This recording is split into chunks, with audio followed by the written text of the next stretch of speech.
Sa isang press briefing, kinumpirma ni National Police Commission Vice Chairperson at Executive Officer Attorney Rafael Vicente Calinisan ang bagong development sa investigasyon kaugnay sa mga nawawalang sabongero. 4 na taon na ang nakakaraan. Ayon kay Calinisan, hindi pa niya hawak ang pinal na listahan ng mga sangkot pero lumalabas na may ilang taong kasama sa kaso ng mga nawawalang sabongero na konektado rin sa mga insidente ng extrajudicial killings o EJK.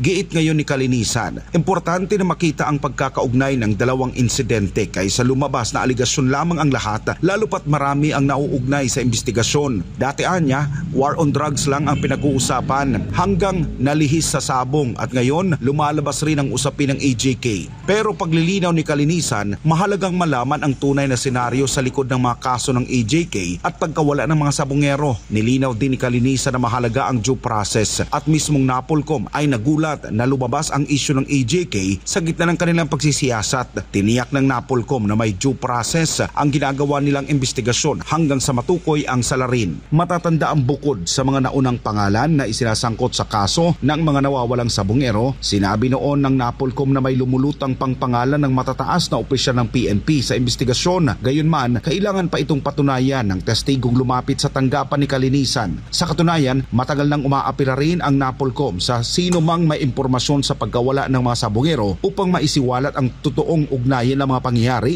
at mapanagot ang mga nasa likod ng krimen. Sa ngayon, nakabinbin pa rin ang administrative cases laban sa 12 aktibong pulis na umunay sangkot sa pagdukot at pagpatay sa mga sabongero.